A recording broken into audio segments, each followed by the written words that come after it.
جو اب ایک دوسرے میں مگن تھے۔ میوزک بدل چکا تھا، منظر بھی بدل رہے تھے۔ اس نے اذیت سے آنکھیں موند لیں۔ You are her need Adam. اسے الزبتھ کا جملہ یاد آیا تھا۔ So you manage to survive without oxygen, was I fool. وہ اٹھا اور لڑکھڑاتے قدم اٹھاتا اس جوڑے کے پاس سے گزر گیا۔ اسے دیکھ کر ہمیشہ خوشی اور جوش سے گلے لگ جانے والی صوفیہ کسی اور کی باہوں میں تھی اور ایڈم پاس سے گزر کر باہر چلا گیا۔ اندھیری گلی میں جا کر اس نے ایک دیوار کا سہارا لے کر اپنی سسکیوں کا گلا گھونٹا۔ تو میں بس سب کی ضرورت ہی تھا، اور یہ بات طے ہے کہ محبت میں میرا حصہ نہ کبھی تھا نہ ہوگا۔ میں بس ضرورت ہوں سب کی، اور جس نے مجھ سے محبت کی وہ مجھے یوں اکیلا چھوڑ گئی۔ کیوں ممی، کیوں؟ کیا آپ کا بھی دل بھر گیا تھا مجھ سے؟ اس نے اپنے بال مٹھیوں میں پیچھتے سسکیوں کا گلا گھونٹا اور نیچے بیٹھتا چلا گیا۔ نہ جانے کب تک وہ اس سرد رات اور تاریکی میں لاوارثوں کی طرح گھٹنوں میں سر دیے بیٹھا رہا تھا۔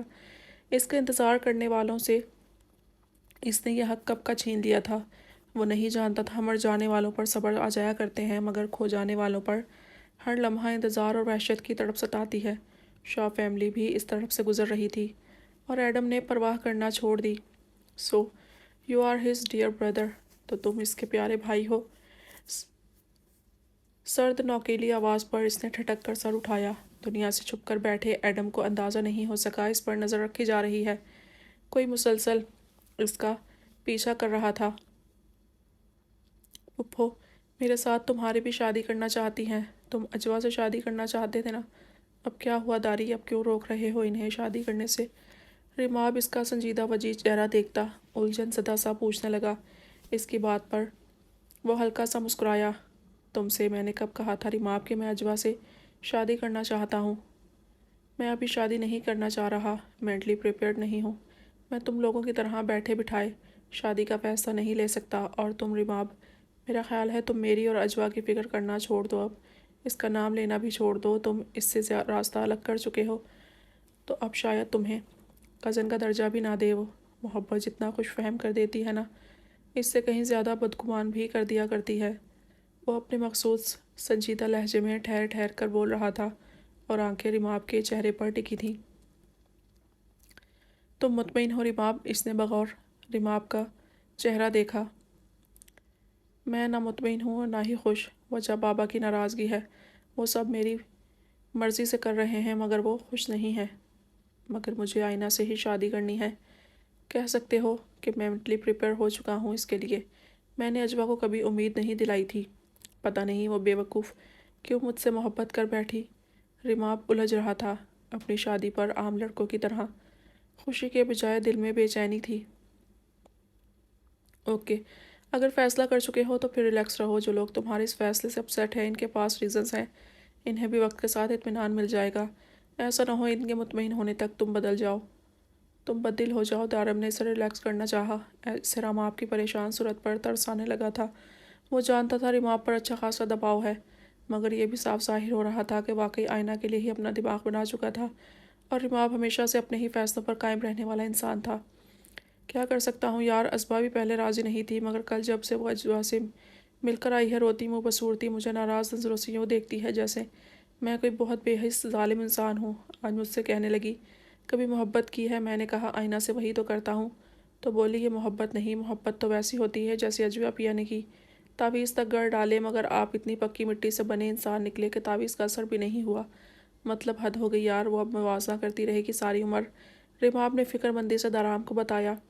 وہ کیا کہہ سکتا تھا؟ ازبا کی باتیں تو ویسے بھی اچھوں کو بال کھینچنے پر مجبور کر دیتی تھیں۔ اب اگر اس نے ریماب کو شرمندہ کرنے کا مشن لے ہی لیا تھا تو جانے کب تک یہ سب چلتا۔ ریماب اسے بولنے دو، اجوا سمجھدار ہے، اسے جب پتہ چلے گا وہ یہ کارنامے سر انجام دے رہی ہے تو خود سنبھال لے گی اسے۔ تم بس سب کچھ وقت خاموشی سے سب کی سن لو۔ اتنا تو رائٹ بنتا ہے سب کا۔ دارام کو اس پر ترس تو آیا، مگر پھر بھی اسے مضبوط رہنے کی تاکید کی۔ آج کل ہاسپٹل میں بس انسپیکشن راؤنڈز کر رہا ہوں، نیو اسٹاف ہائر کیا ہے اب۔ بس کبھی کسی کمپلیکیٹڈ کیس میں حصہ ڈالتا ہوں تو میری روٹین کافی سیٹ ہو گئی ہے۔ سنڈے بھی فری گزرتا ہے۔ پلیز ٹائم نکالو، فیملی پکنک پر چلتے ہیں کسی دن۔ سب کے موڈ بھی بحال ہو جائیں گے، اور ہو سکتا ہے دماغوں پر چڑھے غبار بھی ہٹ جائیں تو میری شادی سے سکون سے گزر جائے گی ذرا۔ ریماب کی اچانک فرمائش پر دارام نے اس بات میں سر ہلایا۔ اس کا آئیڈیا اچھا لگا تھا اسے بھی۔ چلو صحیح ہے، اب میں گھر جاتا ہوں۔ رماب اٹھا اور وہاں سے چلا گیا۔ دارام نے بھی ادھورا کام دیکھا اور لیپ ٹاپ پر جھک گیا۔ رماب خود تو فری ہو کر اس کے آفس آ کر اپنے دماغ کی الجھنیں سلجھا کر چلتا بنتا تھا۔ اس کا باقی بچا کام پھر رات گئے تک اسے مصروف رکھتا تھا۔ آدم پھر ملاقات کی۔ تم نے ڈاکٹر امام سے؟ اگر مطمئن ہو تو جلدی فیصلہ کرو۔ اچھے لوگ ہیں، زیادہ انتظار کروانا اچھا نہیں لگتا۔ کریم صاحب نے صوفے پر دراز ٹانگیں جھلاتے آدم کو دیکھا جو موبائل پر نظریں گاڑی پر لیٹا ہوا تھا۔ مل لیا اور دیکھ لیا۔ اگر آپ لوگ چاہتے ہیں میں پاکستان سے شادی کر کے ہی جاؤں تو ان لوگوں سے اس لڑکی کا رشتہ مانگ لے جو ان کے ساتھ آئی تھی۔ آدم نے بڑے سکون سے اپنا فیصلہ سنایا۔ ماں باپ حیران ہوئے اس کی بات پر۔ موبائل پر پرانے کانٹیکٹس بلاک کر دی۔ آئینہ کو بھی اس کی بات پر جھٹکا لگا۔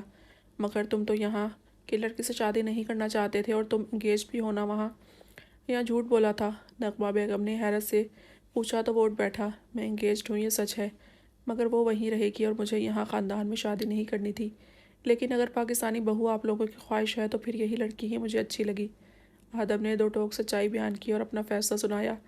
وہ لوگ نہیں مانیں گے، لڑکی کچھ چھوٹی اور نادان سی لگ رہی تھی۔ وہ لوگ شاید ابھی شادی ہی نہ کرنا چاہیں۔ کریم صاحب نے ضدی بیٹے کو دیکھا جو اگر ٹھان چکا تھا تو اپنی بات سے ہٹنے والا نہیں تھا۔ تو آپ لوگ شرط رکھتے ہیں؟ کہہ دیں ہمارے ہاں یہی رواج ہے، لڑکی لیں گے تو ہی دیں گے۔ آئینہ تم سمجھا لینا اس ڈاکٹر کو، اور ہم میں کمی بھی کیا ہے، مان جائیں گے۔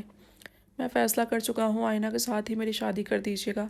وہ بولتا جا رہا تھا۔ آئینہ بری طرح پریشان ہوئی۔ شرط رکھنے کا مطلب اگر وہ لوگ نہ مانیں تو اس کا رشتہ بھی ناممکن ہو جائے گا۔ آدم ان پر مرضی تھوپ کر جا چکا تھا۔ کریم صاحب سوچ میں گم ہوئے۔ اگر آدم اس لڑکی کے لیے پاکستان میں شادی کرنے پر راضی ہوا تھا، مطلب اسی لڑکی کے ذریعے اسے پاکستان ہمیشہ کے لیے بلوایا جا سکتا تھا۔ فائدہ مند تھا یہ رشتہ ہر لحاظ سے۔ آدم خان ٹھیک ہی تو کہتا ہے۔ ہم لوگوں میں کمی بھی کیا ہے، اپنی گاڑیوں کا شو روم ہے، کچھ خاندانی زمین ہے اور سب آدم کا ہی ہے۔ ان لوگوں کو مسئلہ کیوں ہوگا؟ لڑکی اچھی لگی مجھے، ہم کہہ دیں گے وٹا سرتا کی شادی ہی ممکن ہے۔ نغمہ بیگم بھی تھوڑی تھوڑی آدم سے ایگری ہوئیں۔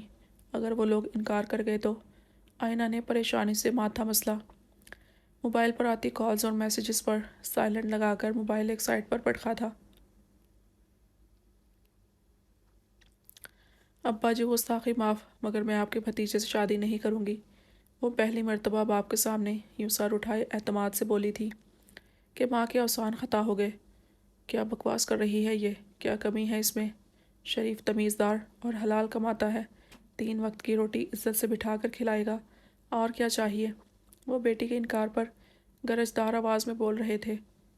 بے شک آپ کی ہر بات درست ہے ابا جی، مگر میرا دل راضی نہیں ہے۔ لڑکی کا دل راضی نہ ہو تو نکاح بھی نہیں ہوتا۔ وہ اب بھی اپنی بات پر قائم مضبوطی سے بول رہی تھی۔ کمرے کے دروازے پر چائے کی ٹرے لے کر کھڑی اس کی بھابھی کا چہرہ اس کے انکار پر غم و غصے سے سرخ ہوا تھا۔ میرے بھائی کے لیے دل راضی نہیں تو کس کے لیے ہے؟ انکار کر رہی ہو تو وجہ بھی بتا دو۔ بھابھی نے نخوت سے کہتے ہوئے اسے گڑبڑانے پر مجبور کیا۔ ماں کا دل دہل گیا اور درہم بھری نظروں سے اسے دیکھا کہ وہ انکار کر دے، ایسا کچھ نہیں۔ اس نے لب کاٹتے باپ کا چہرہ دیکھا، وہاں بھی یہی آس تحریر تھی۔ ان کی مان بھری نظروں پر وہ لڑکھڑائی۔ میں اپنے کلاس فیلو وقار علی سے شادی۔ اس کا جملہ ادھورا رہ گیا۔ باپ نے پوری شدت سے منہ پر تھپڑ مارا تھا کہ وہ لڑکھڑا کر نیچے گری اور خوبصورت چہرے پر انگلیوں کے نشان چھپ گئے تھے۔ یہ خناس دماغ سے نکال دو۔ میں اسی مہینے تمہاری شادی کرنا چاہتا ہوں۔ آمنہ بیٹی آج ہی جا کر اپنے گھر والوں سے کہہ دو کہ تاریخ طے کرنے آ جائیں۔ انہوں نے نفرت سے بیٹی کو دیکھا اور پھر بہو کو مخاطب کیا۔ ایسی بدکردار اب میرے شریف بھائی کی بیوی بنے گی۔ بھابھی بڑبڑاتی ہوئی چائے کی ٹرے کمرے میں پڑی چھوٹی سی ٹیبل پر پٹک کر وہاں سے چلی گئی تھی۔ باپ نے بھی ایک زہریلی نظر اس پر ڈالی اور کمرے سے باہر چلا گیا۔ وہ زمین پر پڑی تھی، سفید رنگت بے شرمندگی کی سرخی گھل رہی تھی، مگر فیصلے پر اثر نہیں پڑا تھا۔ میں نے تمہیں سب سے لڑ کر پڑھایا اور لکھایا اور اب مجھے یہ صلا دیا تم نے اپنی اس خوبصورتی کا اشتہار لگائے پھرتی ہو کہ لڑکے نے ورغلایا؟ ماں نے زخمی لہجے میں پوچھا تو وہ سر جھکائے پڑی رہی۔ ابا کے اس دین کے نام پر سختی کرنے والے وحشی بھتیجے کے علاوہ جس سے شادی کر دیں مجھے منظور ہے، مگر وہاں نہیں۔ وہ بولی تو لہجے میں مضبوطی ہنوز قائم تھی۔ ماں نے کڑی نظروں سے اسے گھورا۔ وہ مان جاتی تو رشتہ نبھانا بھی شاید آسان ہو جاتا، مگر انکار کر کے بری بن گئی۔ شادی تو وہیں طے ہونا تھی، پھر جانے کہاں سے یہ ہمت لے آئی تھی۔ وہ نم آنکھوں کو رگڑتی آخری لمحے تک لڑنے کے لیے خود کو تیار کر رہی تھی۔